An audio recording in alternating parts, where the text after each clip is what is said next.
to another video. Today I wanted to do this because I watch so many of these videos, and that is a bookshelf scavenger hunt. Picks what I read this week.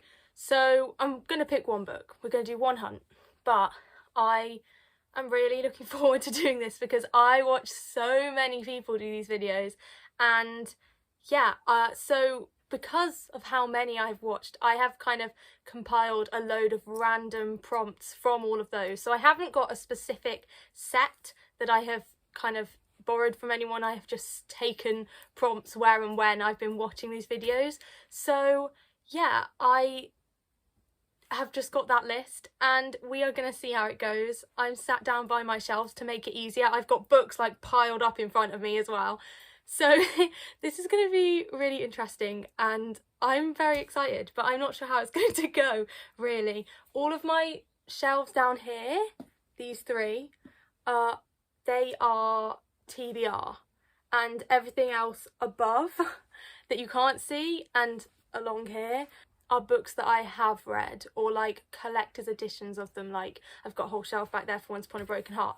So yeah, it's going to be interesting. I'll stop saying that now, and I think we should just get into it, into the first prompt. Okay, so prompt number 1 is grab your last read, go to the acknowledgements, and the first name you see, find a book by an author with the same name. Okay, the last book I read is right here, and that is Goddess Crown by 𝗦𝘁cie𝗿𝗆𝗵. So yeah, let's have a look. I don't remember the acknowledgements in here. I'm actually not entirely sure if there is any. It kind of ends and then the last page is the author like profile. So this doesn't have an acknowledgements, which is a great start. Which book did I read before this? Oh, I remember. Okay. Bear with. So the book I finished before this, I think, was The Baby Dragon Cafe by, who's it by? 𝗦𝘁cie𝗿𝗆𝗵, I believe is how you say her name. Anyway, I did not like this book at all, so we're not going to waste too much time thinking about it. But the acknowledgements, right. Let's see. What's the first name? Oh, okay. Emily. Emily, that should be an easy one. Emily is the first name that is mentioned in here. So, Emily. There isn't even one that like comes up like, oh, actually I've got one. Yes, we'll use this. We've got Wuthering Heights by Emily Bronte. What is the next prompt? Find another book with the same colour combination on the cover. Okay, this is quite a nice one. I love this cover. I absolutely love these classics. So we've got, like, it's a teal and a bit of pink and a bit of white. So maybe like a greeny bluey with pink. I can see one already that's standing out to me, but is there anything else? Pink and blue are quite like common, I think, and quite nice. I've got options. I've got Gwen and Art Are Not in Love.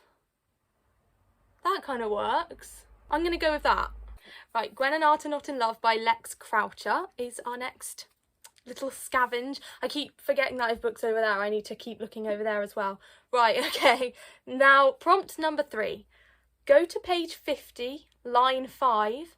Pick a word from that line and find a title with that word. Okay, page 50.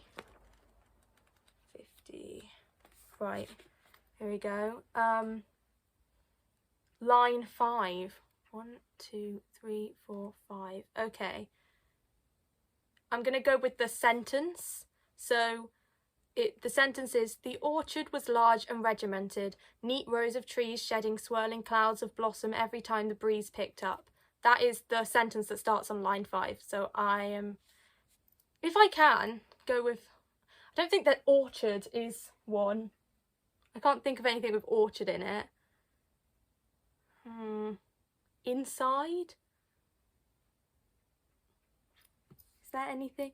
Why is this so much harder than I thought it would be? So after about 10 minutes of just staring and skimming down this page and massively struggling, I took the entire page and I just kept going over words and going, is there anything? Is there anything? And then I thought, there must be a book that has the word princess in it. So finally, I have moved on to Clockwork Princess by Cassandra Clare, the third book in the Infernal Devices series. And yeah, we're going to carry on now. Oh my god, that took so long. Prompt 4 is find a 5-star read of the same genre. This is YA, fantasy. So I'm going with I can pick anything YA. But I'll go with anything YA fantasy because I should have quite a lot of that. So yeah, let's have a look. It's easier to look at the ones I haven't read because they're right here. You know, let's go with The Ballad of Never After. This is my favourite book in the Once Upon a Broken Heart series. One of my favourite series of all times. I am obsessed with this book. So, easy 5-star YA fantasy. That works. Now, prompt 5 is find a book with the same number of pages. Okay, and I'll check Goodreads to help me out with this. How many pages do we have here? Oh wait, that's not the end though. Haha. Where are we? 400 exactly. This has 400 exactly. Okay, that kind of makes it easy to remember when I'm looking on Goodreads. So let's have a look. So I'm going to have a look in the folder that I own. Because I'm organised like that on Goodreads, which makes this so much easier. Number of pages. Where is that? There it is. I feel like 400 is quite a high number, so we shouldn't have to scroll that far, I don't think. No, just reverse it. I might regret that. Okay. Here we go, we're going down the 400s.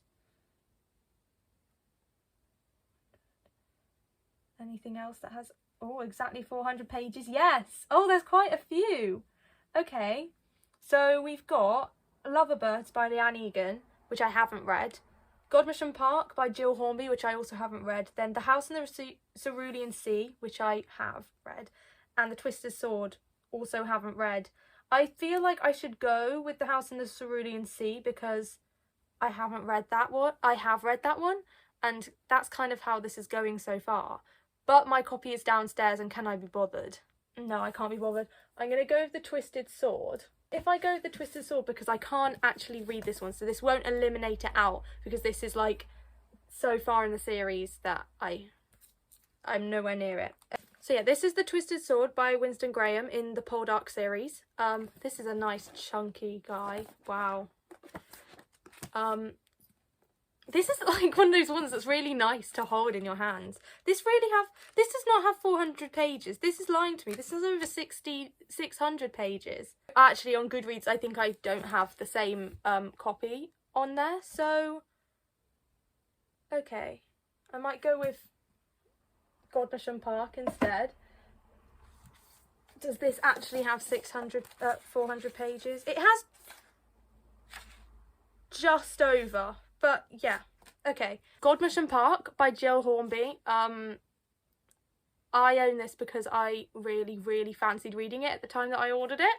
And it's got a really nice cover, and I am obsessed with the fact that on the inside of this, it's almost like the stitching. Look at that. Is that not so cool? Which means I can't part with it, even though I have no interest in reading it anymore. I'm hoping I eventually will. But enough of that. Let's find out the next prompt. Count the number of letters in the title, then pick a random spot on your shelf and count to this book. Okay, so this number of letters in the title. 1, 2, 3, 4, 5, 6, 7, 8, 9, 10, 11, 12, 13, 14. That's not too many. Now we're going to pick a random spot on my shelf and count. Okay, so that brought us to Emily Wilde's Encyclopedia of Fairies by Heather Fawcett. Another book, series that I love. Oh, we're getting so close to the end. I'm excited. Right. Find another title with the same number of letters. More letter counting. Oh, this is going to be long. This isn't... I think I'm going to go with words. I think that's what I meant to write down there, because there is no way there's going to be another book with the same amount of letters, right? But words we can do. Words, 1, 2, 3, 4, 5. 5 words. 5 words. Ooh. So I've chosen The Reappearance of Rachel Price by Holly Jackson. This was one of my favourite books of the entire year last year. 5 stars. My favourite Holly Jackson book. I love it. The next prompt, number 8, is find a book published in the same year as the book you are currently holding. Okay, well this was published in 2024, I believe. Let's double check that though. Yep, 2024. Right, what else got published last year? I definitely have a good few choices, so let's see. What have I got anything over there? Yes. I could go with my top book of last year. Let's do it. Right, this is Love at First Night by 𝗦𝘁cie𝗿𝗆𝗵, my absolute favourite book of last year, of 2024. So yeah, this came out last summer, last May, around that time I believe. This is the final book before we pick what we're reading. What's the next prompt? Right, flip to a random page, point at a word and find that word in a book title on your TBR shelf. Okay, random page, on a random page. Okay. Oh, I forgot how lovely and big the font is in this. I can't wait for 𝗦𝘁cie𝗿𝗆𝗵's next book. I literally cannot wait. Point at a word. Collect. That's probably not going to be easy. Let's get on Goodreads. Okay, there are no books with collect in the title, so let's just do it again. Waste. Well, that's not going to be one, is it? Nope. Targets. This is actually kind of ridiculous. This prompt, what is this prompt? Okay, there's nothing for that either. Sword. Sword might be easier. We might actually have something. Oh, but we don't have anything that was on my TBR. We only have The Twisted Sword again, which I can't read. Let's try again. Mirrors? Oh, I don't know. No, the only book that comes up I don't own. This is going really well. I'm sure this is incredibly entertaining for everyone. Maybe people who usually do this have more books on their bookshelves. I don't know. How did this get so disastrous? Maybe I could pick something from the cover, a word from the cover. That should be easy. That should be easy for this, right? We have love and night. I'm going to do that. I'm going to type in night first because that's probably going to have the least amount of options. Yeah, nothing that I own comes up. Oh, what's that? Sorry, I've just got distracted by a book that looks good. Okay, add that to my TBR. First, I'm going to go up in order of... Yeah, okay, that doesn't work either. It's going to be love. What is the first book that comes up that I haven't read when you put in love? 𝗦𝘁cie𝗿𝗆𝗵. We can go with that. I'd be very happy to go with that, especially because it is on my top 10 books for 2025. 𝗦𝘁cie𝗿𝗆𝗵 by Leanne Egan. Oh, it's got a lovely big font. That is the closest we're going to get after I've been filming this for 6 minutes, sat here trying to find words. So, yeah. Let's go with 𝗦𝘁cie𝗿𝗆𝗵 by Leanne Egan. Oh, I'm really looking forward to this. I've got my lovely signed copy. This is YA romance, sapphic romance. I think this is going to be perfect. It says, when Isabel Williams moves to Liverpool, she criticises seemingly everything in Eloise Burns' life. Her city, her accent, her trademark boldness. So if when she catches Isabel staring, Eloise feels her pulse race, it must be because they hate each other. It surely couldn't be for any other reason, could it? Okay, I'm looking forward to this. We're gonna go and start that now, once I've tidied up. I really hope that this wasn't really boring. I don't think this quite worked out how I anticipated it going, but, you know, the rest of the video might not be so much of a disaster. We might be discovering an amazing new book. We'll see.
I forget that I was reading this book for a video?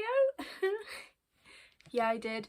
And I didn't give a halfway update or anything, basically.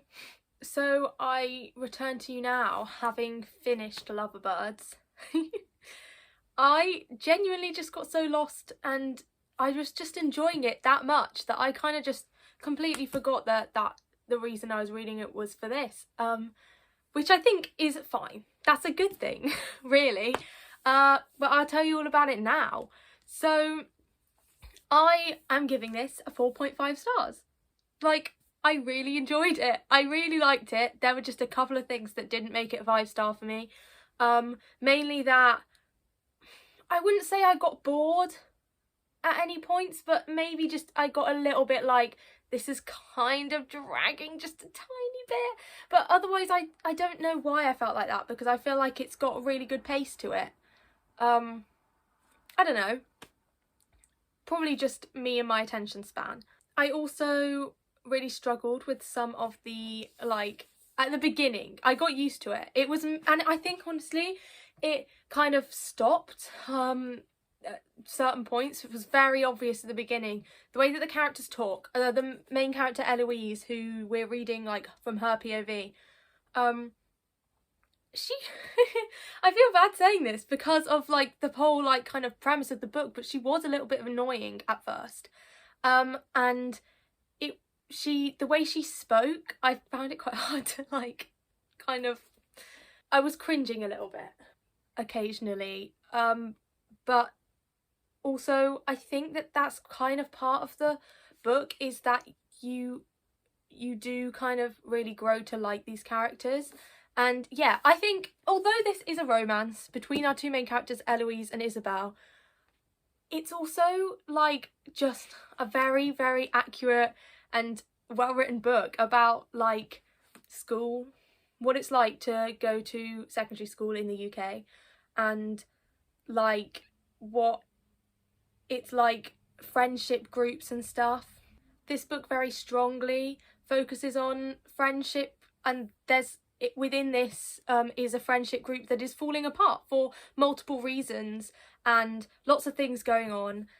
But I think that that's it's like, you know, it's very real problems that lots of people have at school. And, you know, I think one of the reasons I love this so much is that this is very much a book for Alice Oseman fans, and I am that. I have read every single one of Alice Oseman's books. I just don't think you can get any more accurate than like, the way that they depict school, going to school, in the UK being like around that age, and sort of just the way that Alice Oseman writes characters that age is literally just so accurate and literal perfection. And I think Leanne Egan gets that as well because this was as close as you can get to that I have read. So honestly, that played a massive part in me absolutely loving this. I genuinely don't know what else to say, but because I didn't do like a halfway sort of update, I guess I'll tell you kind of a little bit more context about what this is about that I haven't already. So as I said, Eloise and Isabel. Isabel has just moved from London to Liverpool, and she's, you know, started out at this school, and Eloise's friend group is kind of encouraged to sort of, you know, befriend her. So they do, but there's this kind of rivalry between Isabel and Eloise. Eloise doesn't really understand it, but Isabel has like a massive, massive crush on her. So there's that going on, while also being a bit of a rivalry, which I loved. And yeah, it's kind of like also the way, because it's kind of Pride and Prejudice based. The two characters have very different backgrounds, and it's the way they kind of work out, like they learn from each other and sort of where they place and into this new world, especially for Isabel, trying to adapt into this new world that she's been thrown into that she doesn't actually want to be in, but her mum has moved up to Liverpool for work, so she's come with her. So yeah, it's just great. It is great, and I've never been to Liverpool, but I feel like I've been, having read this, because like we get the full-on tour. So yeah, I really enjoyed it, and yeah, 4.5 stars is a really, really great rating, and I'm very happy with that. So yeah, that's the end of this video. Was it chaotic? Yes, I think it's always going to be at this point. If I do one of these scavenger hunts again, I will be actually thinking a little bit deeper about the prompts, because all those words and numbers was a bit too much. So yes, thank you so much for watching. I really hope you enjoyed. I really hope you will maybe encouraged to pick this up. If you enjoyed, please like and subscribe. Follow me on Instagram at @FairyTales, and I'll see you again, hopefully soon, with another video, which I already know exactly what I have planned, and I'm excited.